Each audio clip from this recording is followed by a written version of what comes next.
Me mudé acá para invertir en bienes raíces, o sea, esa fue la historia. Vine específicamente para hacer este negocio. Sí. Leí el famoso libro de Padre Rico, Padre Pobre y eso sí me cambió el chip. Fue lo que con mi esposa dijimos, hagamos esto, es decir, empecemos a trabajar en este tipo de inversiones y evidentemente nos dimos cuenta que en Ecuador no era tan posible hacerlo como sí se puede acá y por eso fue que planeamos específicamente mudarnos para hacer negocio. Tú compras una propiedad con 0% de tu dinero. Tú pones, todo es completamente financiado. Todo completamente financiado. Entonces hay un uso para eso, es decir, ¿cuándo uso yo la estrategia de reverse financing? Cuando el vendedor necesita mucho cash para cerrar. Si tienes un buen trato, el dinero llega de cualquier manera, pero llega, ¿verdad? Pero tiene mucha razón, sí, lo importante es encontrar más el trato. Pero obviamente para que puedas encontrar más tratos tienes que también invertir más en lo que es en marketing o data, ¿no? Para que tú puedas... Exacto. Yo creo que el manejo de la data es clave. Es súper importante porque, o sea, yo creo que hay mucha gente que hace masivamente el tema de buscar propiedades, pero de pronto no trabaja muy finamente el tema de la data. Y por eso es que tienes que hacer 10.000 llamadas, porque la data está en crudo. Exacto. Sí, Mientras que yo trato ya de filtrar bastante eso para si es que vamos a tocar puertas, hacer llamadas o lo que quiera que sea, estemos más afinados con a quién lo vamos a hacer, ¿no? Volviendo a lo que es financiamiento creativo, me decías que la propiedad tiene que estar en buenas condiciones, ¿verdad? Si no, no funciona. Y para alguien que no realmente conozca ese tipo de inversión, siempre he escuchado que hay como un miedo de que si el banco se fuera a enterar que una persona asume el mortgage, el banco puede hacer lo que se llama un due on sale clause y te dicen tienes que pagar toda la deuda en un solo pago de frente. ¿Cómo ustedes manejan ese riesgo? Bueno, primero es importante hacer este negocio sabiendo que existe ese riesgo, porque es real, existe. El punto está, la parte que de pronto la gente no lo sabe o no lo dice, es que hay por lo menos 5 formas de resolverlo si es que llega a suceder. Entonces, hay lo que 5 hacemos, formas de resolverlo. Okay. Estamos preparados para que si sucede, sabemos cómo resolverlo. Amigos, estamos aquí el día de hoy con Josué Irigoyen. Él es un inversionista de bienes raíces muy exitoso en el área de Florida. Yo lo conocí en un evento, también está haciendo networking, en un evento en la cancha.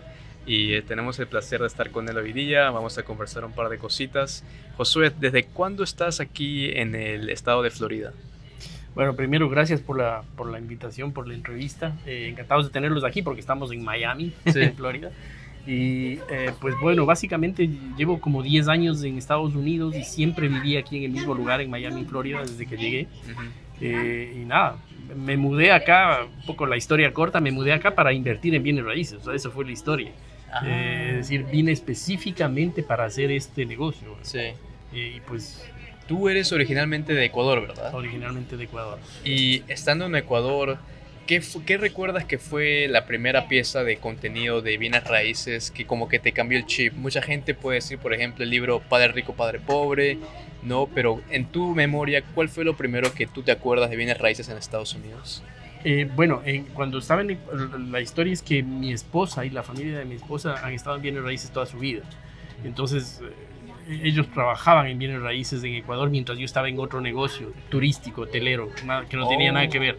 Okay. Pero obviamente dentro de casa, gracias a mi esposa, hablábamos de bienes raíces todos los días. Entonces como que vino automáticamente, ¿no? Sí. Pero y justo lo que dices, leí el famoso libro de Padre Rico, Padre Pobre y eso sí me cambió el chip. Eso sí lo que fue lo que con mi esposa dijimos, hagamos esto, es decir, empecemos a trabajar en este tipo de inversiones y evidentemente nos dimos cuenta que en Ecuador no era tan posible hacerlo como sí se puede acá y por eso fue que planeamos específicamente mudarnos para hacer negocio. Sí, es increíble porque mucha gente estando ya en Estados Unidos todavía tiene ese miedo de dar el paso a invertir en bienes raíces, pero tú te mudaste de un continente a otro solamente para hacer bienes raíces. ¿Tuviste un poco de miedo al momento de hacer ese paso de fe? ¿Cómo fue ese proceso? Totalmente. Bueno, de hecho yo creo que mi familia creyó que me había vuelto loco porque para contarte un poquito la historia, yo tenía un pequeño hotel en Ecuador, un hotel boutique de 12 habitaciones, más una compañía de viajes de turismo, que la manejamos por 25 años. Es decir, yo venía 25 años haciendo un negocio que después de Padre Rico, Padre Pobre decidimos, ok, vamos a soltar ese negocio y mudarnos a hacer otra cosa completamente desde cero, después de 25 años de ser el dueño de esa compañía. Entonces fue un cambio radical. Sí. O sea, nos tocó, junto con mi familia, hacer una decisión bien, bien fuerte, ¿no? Y por supuesto, tuve el apoyo de ellos, porque si no, a lo mejor no llegaba. Pero fue radical, ¿no? Fue radical. Al principio, por supuesto, yo seguía manteniendo el negocio en Ecuador, aunque ya empecé a vivir acá. Pero después fue cambiando un poco el tema y pues terminamos vendiendo ese negocio y dedicándonos a bienes raíces 100%. 100%, qué bien. Y me imagino que a lo largo de estos 10 años que eres inversionista, no todo ha sido color de rosa, han habido altos y bajos. ¿Qué me puedes decir de lo que has aprendido tú, de a lo mejor los errores que has cometido o los negocios que no han salido no como tú esperabas? ¿Qué te enseñó eso como inversionista? Bueno, la primera cosa es que yo creo que se necesita educación, definitivamente, porque la mayoría de errores que se cometieron al inicio fue por falta de educación, por no conocer y entender lo que estábamos haciendo. Eso como primera cosa. Y la segunda es que siempre va a haber problemas, complicaciones, obstáculos que resolver siempre, ¿no?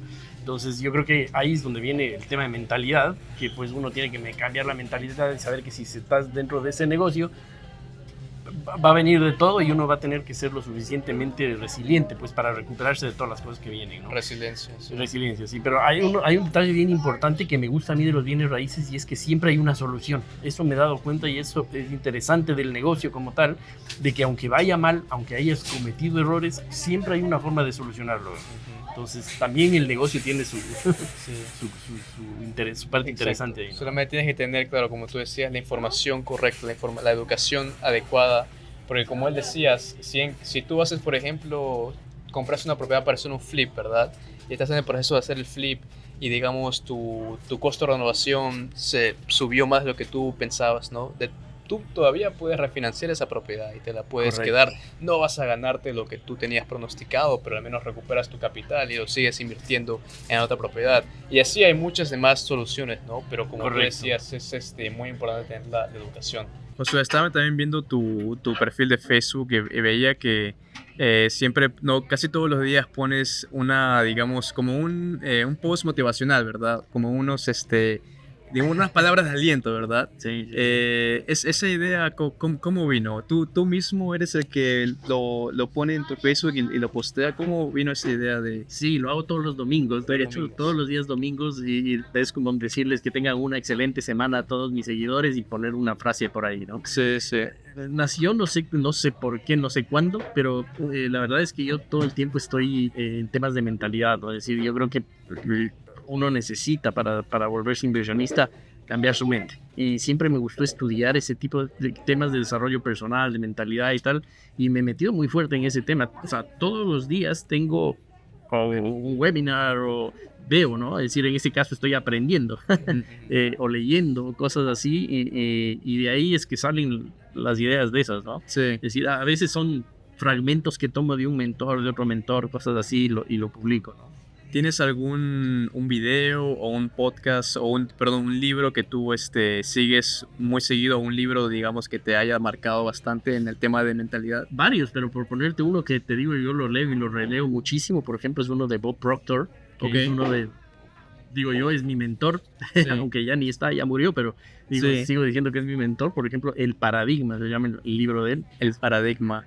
Yo también estaba en un seminar de mentalidad de Memo Serrano. Bueno, yo estuve también con él. Sí, ok. Y el mentor de Memo era Bob Proctor. Él llevó todo su curso, ¿no? Y la verdad es que llevando esas clases con Memo todos los jueves, a mí me ayudó muchísimo también todo lo que es como manifestación y todo lo que es, ¿no? Como que energía, ¿verdad?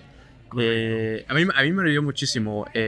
¿Cómo ha sido tu experiencia con todo eso? Mucha gente no pensará que es mentira, que manifestación es mentira, o etcétera, pero realmente si tú tienes algo en mente y tú lo piensas, se lo manifiestas, es verdad que de alguna manera se presenta esa oportunidad en tu vida, ¿verdad? Sin duda. O sea, es más, yo cuando entendí esto, porque empecé a estudiar varios mentores y entendí eso, yo lo que hice fue pensar en mi pasado. Dije, y me di cuenta que todas las cosas que yo había venido logrando habían sucedido de esa forma. Entonces para mí no fue muy difícil decir, no, esto no es verdad o cosas así, porque yo lo vi hacia atrás. Y dije, es obvio, sí, todo lo que yo hice, pues lo pensé, e imaginé en mi mente y estuve dando la vuelta con eso mucho tiempo. Me puse a tomar acción al respecto y todas esas cosas vinieron sucediendo. Ahora, evidentemente, no sucede todo lo que uno quiera, pero ni en el tiempo que uno quiera. Pero yo creo que sí, o sea, eso me hizo a mí creer en eso automáticamente, ¿no? Y seguir trabajando en eso, o sea, porque yo creo que es un tema interminable. Sí, O sea, sí. pero hay que hacerlo. Hay que hacerlo, exacto. Sí, porque uno tiene que, o sea, yo creo que hay que para tener éxito, pues creo que es necesario, indispensable trabajar la parte mental. ¿Planeas escribir un libro o algo? He tenido esa idea varias ¿Sí? veces, de hecho me he imaginado ya el contenido y todo, pero no lo he hecho porque todavía no encuentro la orientación exacta, ¿no? Sí. ¿No? Porque uno puede pensar en 1000 libros, ¿no? O sea, puede pensar en un libro técnico, por ejemplo, que es una de las cosas que yo he pensado hacer, o algo que sea más experiencial, ¿no? Entonces, ando en eso. Ando pensando en eso. Claro, Sí. claro. Próximamente. Próximamente, Sí. Hablando más sobre, de nuevo, la construcción, tú me decías que estabas construyendo en una ciudad que se llama Lehigh, que está al otro lado de Florida, ¿verdad? No, es muy diferente al estilo de vida de Miami, ¿verdad? Por ejemplo, yo no había escuchado hablar de Lehigh antes. ¿Cómo tú identificas mercados que están en crecimiento o cómo tú identificas esa oportunidad? Ya sea por, no sé, ver páginas web como el Census de Estados Unidos o páginas de economía. ¿Cómo tú encuentras oportunidades de mercados que están en crecimiento? Yo te diría que la clave es estar relacionado con la gente del negocio. Es decir, estar en eventos, estar en meetups, estar en cosas como lo que estamos haciendo aquí, o sea, encontrándonos e intercambiando ideas. Creo que eso es clave para identificar oportunidades. Y en el caso específico de este, por ejemplo, lo hicimos junto con mi socio, que él es un contratista, constructor de casas de toda la vida. Entonces, por supuesto, el background de él era ideal para asociarnos porque él sabía cómo hacerlo. Y a lo mejor a mí se me ocurrió la idea de, ok, vámonos a un sitio distinto del tradicional, pero con su background unimos las dos cosas para que se haga posible, ¿no? Yo creo que del boca en boca salió el cómo conocí ese sitio específico, que es un sitio en pleno desarrollo y por eso nos metimos a construir ahí, ¿no? Como el dicho en inglés, ¿no? Your network is your net worth. Exactamente. Sí, ¿tú crees firmemente en eso? Totalmente. Sí. Tú tienes una comunidad de no estudiantes y me imagino que te debes haber también cruzado con personas que quieren invertir, pero no tienen los documentos necesarios como Social Security o permiso de trabajo. Una persona que no tiene esos documentos todavía puede invertir en bienes raíces. ¿Es posible que pueda invertir en bienes raíces? Definitivamente, no hay límites para eso, no es un limitante, por así decirlo. Obviamente que si es que uno tiene crédito, un estatus legal, etcétera, puede acceder a otro tipo de oportunidades, pero no se necesita. De hecho, básicamente en la estrategia que yo sigo, a mí nunca me han pedido documentos para hacer un Subject to. ¿No? Nunca me han pedido mi crédito para hacer Subject to, porque no necesitas. Entonces, en esta estrategia, pues definitivamente se puede hacer, y en muchas otras estrategias, la verdad que se puede hacer, nada más hay que saber cómo hacerlo, ¿no? Sí. Formar una compañía, por ejemplo, es decir, un extranjero que no tiene ni una visa, puede que no haya venido a Estados Unidos nunca, pero puede formar una compañía e invertir desde fuera, inclusive, sin necesidad de venir nunca a Estados Unidos. Sí. Hay formas. Como comentabas también, yo conozco gente que también es extranjera, pero ellos están haciendo wholesaling en mi mercado. Hay un chico que es de Israel, que toda su operación lo hace desde Israel. Tremendo, sí. Y hace wholesaling en lo que es Detroit, ¿no? Y se puede ganar promedio, y estamos hablando de casas en Detroit de 50, 60 mil dólares, pero está ganando asignaciones de 20 mil dólares en casitas de ese precio, ¿no? Y todo lo hace desde Israel, ¿no? O sea, no es un ciudadano americano. O sea, a mí me parece totalmente increíble cómo... A lo mejor no ha estado nunca ahí. No, sí lo conocimos una vez. Nos ponemos aquí en un café. Y sí, pero la verdad esa fue la única y última vez que lo vimos en el suelo americano. Después ha hecho todo desde Israel. Sí, se puede. Sí. Sin duda. Y hablando de tu comunidad, Josué, ¿qué te inspiró a que tú puedas crear esta comunidad, ¿no? Y tú apoyando a otras personas que quieren iniciar en este negocio de bienes raíces? Bueno, primero porque yo creo que todo el mundo necesitas ser financieramente libre, ¿no? O sea, me parece que quien no esté en ese camino debería ponerse a pensar en eso, porque uno no puede vivir para trabajar. O sea, creo que uno debe planear pues su vida financiera para en algún punto no tener que trabajar, y esa es la famosa libertad financiera. Me parece que todo el mundo debería ir ahí, y que quizás esa fue una de mis motivaciones. La otra, definitivamente, que encontré que de lo que yo hago específicamente no hay mucha información, y en español casi cero.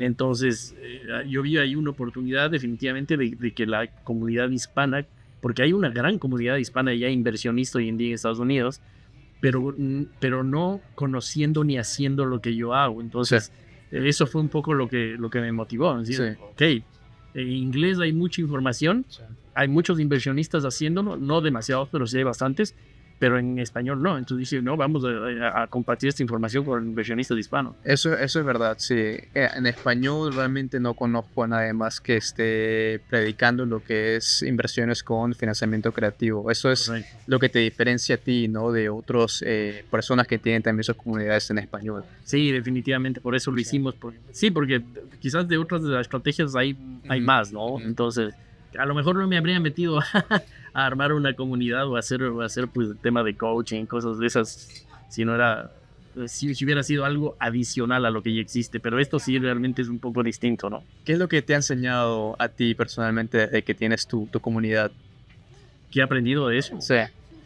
Bueno, yo creo que uno de los mayores aprendizajes que uno debe dar, ¿no? Que uno debe dar sin esperar nada a cambio, porque si bien yo tengo una comunidad y tengo una mentoría paga, también hacemos, o sea, muchísima información sin costo, donde no pensamos si es que deberíamos cobrar o no, donde no pensamos si deberíamos venderla o no. Y creo que eso, el dar y desinteresadamente, sin esconder nada, o sea, dándolo al 100%, creo que eso te retorna. O sea, yo creo que eso me retorna en encontrar cada vez que salgo a tocar una puerta a un vendedor que acepta una oferta mía, ¿no? Sí. Creo que ese es el aprendizaje más grande que he tenido de la comunidad y del dar, porque antes de tener una comunidad no estaba mucho en mí el dar así al 100%. Sí, sí. Y claro, tú me comentabas que tú religiosamente todos los sábados sales a tocar puertas, ¿verdad? Todos los sábados. ¿Tienes una anécdota? ¿Cuál ha sido la cosa más loca o más, digamos, graciosa que te ha pasado al momento de tocarle la puerta a una persona? ¿Qué te puedo decir? O sea, pasan muchas cosas, ¿no? O sea, uno tiene que salir dispuesto a que pase todo ahí, ¿no? Pues no me recuerdo ahorita algo que haya sido así una anécdota divertida de pronto, porque las anécdotas que no son tan divertidas hay varias, ¿no? Porque te cierran la puerta, te mandan al diablo, te les das una tarjeta y te la rompen en la cara. Me pasó la semana pasada. O sea, hay muchas cosas, muchos retos que uno tiene que estar dispuesto a enfrentar en unas... Y ahí viene la resiliencia, como tú decías, porque en este proceso, ya sea llamadas en frío o tocar puertas, la cantidad de veces que te dicen no es mucho mayor a la cantidad de veces que te dicen que sí. Definitivo. Pero mientras más no recibes, más cerca estás de que alguien te diga sí. Definitivamente. De hecho, es importante llevar esa estadística, ¿no? Entonces, por ejemplo, yo sé que necesito tocar entre 50 y 100 puertas para tener un contrato. Entre 50 y 100 puertas. Exacto. Entonces necesito ir por las primeras 99 lo más rápido que pueda para llegar al negocio, ¿no? Exacto. Creo que uno de tus estudiantes en un post puso que él pudo hacer la estrategia. Tú sabes que existe la BRRRR, ¿verdad? El BRRRR Method. Pero en este caso tenía la S al principio. SBRR. ¿Qué significa la S? Sí, de hecho, seguramente lo viste de Cristian, que es un socio mío en otra compañía, que él armó él también lo inventó. Sí. Inventó eso básicamente uniendo estrategias, ¿no? Es la BRRRR más la S, que básicamente significa seller financing. Es decir, en lugar de comprar en cash, comprar a descuento, pues nada, fue un seller financing. Y el resto de la estrategia BRRRR igual como es, ¿no? Entonces se diría SBR, algo así. Exacto. SBR, Exactamente. entiendo. Claro, la mezcla yo creo que la mezcla puede ser infinita, o sea, puede crear un montón de cosas distintas, ¿no? Sí. Y ahora, no, aquí por ejemplo, tenemos una inversionista del extranjero de Perú. Como sabes, no hay mucha gente en el extranjero, no solamente en Perú, pero muchos países, no, Ecuador, no, México, mucha gente que tiene dinero guardado en sus países. ¿Por qué tú crees que es para su beneficio de su dinero que ellos invierten ese dinero en un país como Estados Unidos? Es que yo creo que no hay otro lugar en el mundo más seguro para tener el dinero que en Estados Unidos. Eso no quiere decir que aquí no haya riesgos. Hay riesgos como en todas partes, pero si yo evalúo el poner mi dinero en cualquier otro lugar del mundo versus Estados Unidos, termino siempre en Estados Unidos. Es decir, es un tema de seguridad, un tema de que las leyes protegen aquí al inversionista, de que las leyes cuidan al sistema bancario, de que pues uno, hablando del real estate específicamente, está todo muy bien estructurado. Es decir, si es que uno sabe hacer las cosas bien, no tiene por qué perder dinero, por ejemplo, aquí, o no tiene por qué alguien le estafe, que es muy común en nuestros países que te estafen por ahí con alguna cosa. Acá es muy difícil que suceda por cómo está estructurado todo. Entonces la seguridad jurídica y financiera, pues creo que es clave para traer dinero a invertir aquí. Protege al inversionista, Protege, ¿no? sí. Como tú decías, sí. Si tienes un buen trato, el dinero llega de cualquier manera, pero llega, ¿verdad? Pero tienes mucha razón, sí, lo importante es encontrar más el trato. Pero obviamente para que puedas encontrar más tratos tienes que también invertir más en lo que es en marketing o data, ¿no? Para que tú puedas... Exacto. Yo creo que el manejo de la data es clave. Es súper importante porque, o sea, yo creo que hay mucha gente que hace masivamente el tema de buscar propiedades, pero de pronto no trabaja muy finamente el tema de la data. Y por eso es que tienes que hacer 10.000 llamadas, porque la data está en crudo. Exacto, sí. Mientras que yo trato ya de filtrar bastante eso para, si es que vamos a tocar puertas, hacer llamadas o lo que quiera que sea, estemos más afinados con a quién lo vamos a hacer, ¿no? No, sí, 100%. Volviendo a lo que es financiamiento creativo, me decías que la propiedad tiene que estar en buenas condiciones, ¿verdad? Si no, no funciona. Y para alguien que no realmente conozca ese tipo de inversión, siempre he escuchado que hay como un miedo de que si el banco se fuera a enterar que una persona asume el mortgage, el banco puede hacer lo que se llama un due on sale clause y te dicen tienes que pagar toda la deuda en un solo pago de frente. ¿Cómo ustedes manejan ese riesgo? Bueno, primero es importante hacer este negocio sabiendo que existe ese riesgo, porque es real, existe. El punto está, la parte que de pronto la gente no lo sabe o no lo dice, es que hay por lo menos 5 formas de resolverlo si es que llega a suceder. Entonces, hay lo que hacemos, formas de resolverlo. Estamos preparados para que si sucede, sabemos cómo resolverlo. Por ponerte un ejemplo, simplemente retornamos el deed, el título de la propiedad, le retornamos al vendedor actual y le compramos con una forma distinta de contrato. Le compramos, por ejemplo, con un trust, donde los dos vamos a ser dueños de la propiedad. Claro. O le compramos con lo que se llama un contract for deed. Se llama distinto en cada estado, pero por ejemplo, un contract for deed viene a ser comprarle y el título va a quedar a nombre del vendedor hasta que yo pague toda la deuda. Pero igual es un subject to. No deja de ser, no podemos continuar, digamos, haciendo un subject to si es que llegara a suceder una situación de esas. Claro. Y así hay varias, ¿no? Es decir, hay, como te digo, 5 o 6 formas de resolverlo si es que llegara a suceder. La realidad a mí no me ha sucedido nunca. En por lo menos unas 50 transacciones nunca me ha hecho eso el banco. Hay que tocar madera. Hay que tocar madera. Aunque el banco, ojo, sí me he preguntado en un par de esas. Es decir, yo sí he recibido la llamada del banco de decir, ustedes hicieron una transacción que está fuera del acuerdo que yo tengo con el dueño del mortgage. Sí. Y yo le he respondido, sí, que necesita saber, o sea, que necesita saber de la transacción. Y el banco dice, bueno, si usted me la confirma, eso es todo lo que quería saber. ¿En serio? Entonces, tampoco hay que ponerle mucho miedo a ese tema porque a veces al banco no le interesa mientras todo esté pagado. O sea, claro, y siempre hay como 5 soluciones, ¿no? Que hemos estructurado de manera diferente para que sí. Lo importante es saberlo hacer para que si es que llegue el caso, poder hacer la solución, poder armar esas soluciones, o sea, claro. Juntar esas. ¿Y tú crees que hoy en día esa es la manera de encontrar, o sea, encontrar ese tipo de tratos es la mejor manera de cómo tú puedes maximizar tu retorno de inversión, ¿verdad? Consiguiendo una casa que tenga una tasa de interés menor a lo que es valor de mercado hoy en día, que estamos en, no, varía, ¿no? Pero usualmente, no sé, entre 6 y 7%.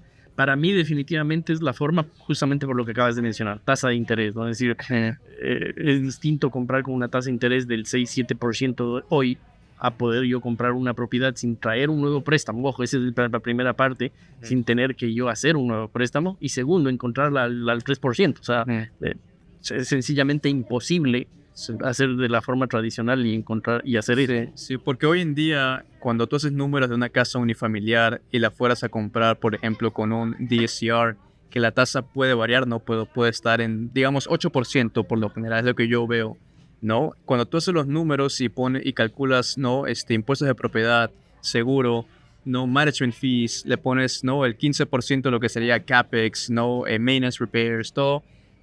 Sí, exacto, cero o negativo en muchos casos, ¿verdad? No hay cash flow. Sí, exacto. Y por eso también hablábamos del co-living, ¿verdad? Porque si tú rentas esa casa a una sola familia, tú solamente tienes un ingreso, ¿verdad? Correcto. En cambio, cuando haces co-living, tienes múltiples ingresos, dependiendo de la cantidad de cuartos que tú tienes. Se explota el cash flow. Correcto. Sí, y depende del mercado también, porque, por ejemplo, yo creo que, no estoy seguro porque no conozco mucho tu mercado, pero creo que tu mercado sí hace cash flow en la mayoría de propiedades, creo.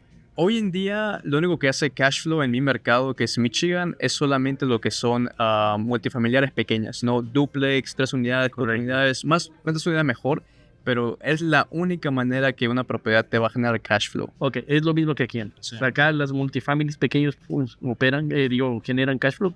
Sí. Pero el resto de single families aquí en este mercado generalmente no. Sí, no. Por eso hay que tener una estrategia un poco más sofisticada para saber cómo voy a sacar cash flow de un single family. Sí. Y ahí está el co-living, es una de ellas. Sí. Y hablando de gastos operativos, obviamente con lo que ha pasado los últimos meses en de condiciones climáticas, de huracanes y todo, yo he escuchado que los seguros han subido demasiado de precio. Excesivo. ¿Cómo ustedes están manejando eso en el momento de buscar tratos o hacer números? ¿Cómo manejan ese tema? Bueno, siendo súper conservadores, porque la verdad es que yo creo que a mí y a la mayoría de inversionistas en esta área nos cogió de sorpresa, ¿no? Sí. Porque en efecto los seguros han subido de una forma increíble, porque estamos en una zona de huracanes donde ha habido varios temas de esos últimamente. Por supuesto, las compañías de seguro han tenido que pagar millones de dólares en compensación y por eso han subido sus montos. Sí. Pero, y te cuento, por ejemplo, porque vale la pena contar las cosas negativas que le pasan a uno, ¿no? Exacto. Yo, por ejemplo, compré con financiamiento del dueño un portafolio de 4 propiedades, en una ciudad que se llama St. Petersburg. St. Petersburg, ok. Las compré y hice un rent to own, una renta con opción a compra. Sí. Lo cual significa que yo tengo una renta que era buena en su momento, pero era fija por los próximos 5 años. Sí. Y cuando me subieron a mí el insurance, se acabó el cash flow. Sí. Bueno, no se acabó, pero se redujo muchísimo. Entonces, ahí aprendí yo una lección, ¿no? Por poner una cláusula que diga en el rent to own, si es que el insurance sube más de un 10%, voy a tener que cambiar la renta. Pero ya no pude hacer nada con esas propiedades. Entonces, pues así se aprende, ¿no? Pero son justamente lo que tú mencionas. Sí ha pasado eso aquí. Sí. Y nada, hay que hacer los números más conservadoramente para también eso. No, 100%. También vi en tu página de Facebook que en un momento mencionaste lo que en inglés se llama reverse financing. ¿Eso es lo mismo que subject to? ¿Hay una diferencia entre subject to y reverse financing? Bueno, no, son cosas completamente distintas, de hecho, pero también es una estrategia creativa para comprar. Ok. Para las personas que no saben, no tienen ni idea de qué significa reverse financing, porque ya me acabo de enterar hace unos días. Okay. ¿Cómo le explicarías a una persona que no sabe qué es reverse financing? Bueno, básicamente el objetivo es lo mismo, es decir, comprar sin traer dinero propio, sin traer, en este caso sí hay un préstamo, pero sin traer dinero de down payment, por así decirlo. Okay. Para explicarlo fácil, vendría a ser comprar una propiedad donde el vendedor te financia el down payment y tú traes un préstamo nuevo.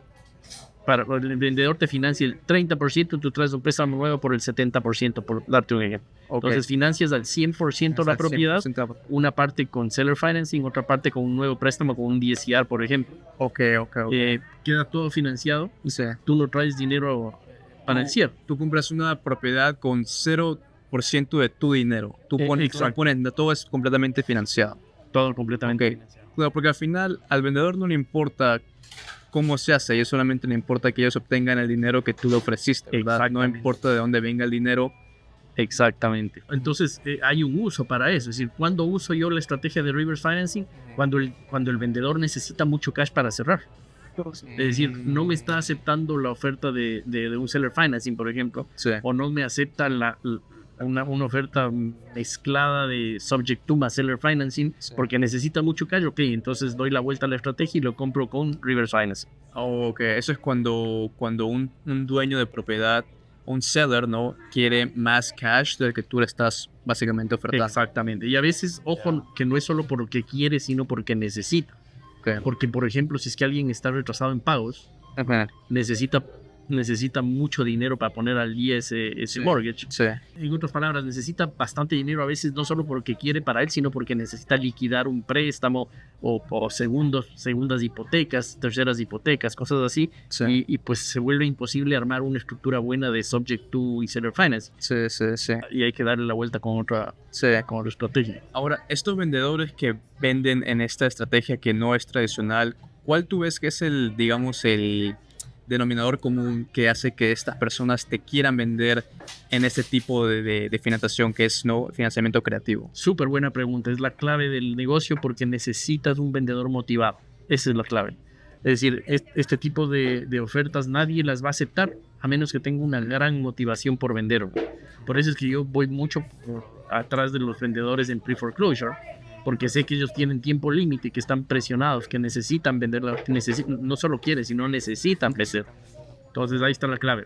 Motivación. Motivación. O sea, no se lo puede ofrecer a cualquiera porque cualquier vendedor va a decir no. O sea, exacto. Eso es un hecho, o sea, no perder el tiempo en eso.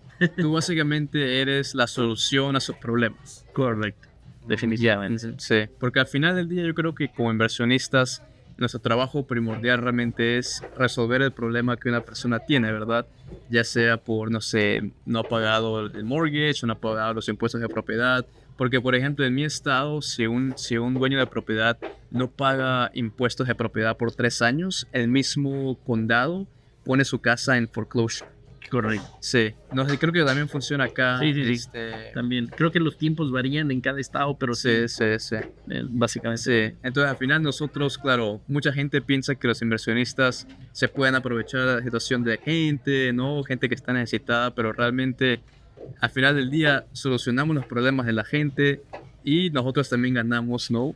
Porque estamos en este negocio, obviamente, para también tener retorno a nuestro dinero. Totalmente, sí. Sí. Solución de problemas es el nombre del juego.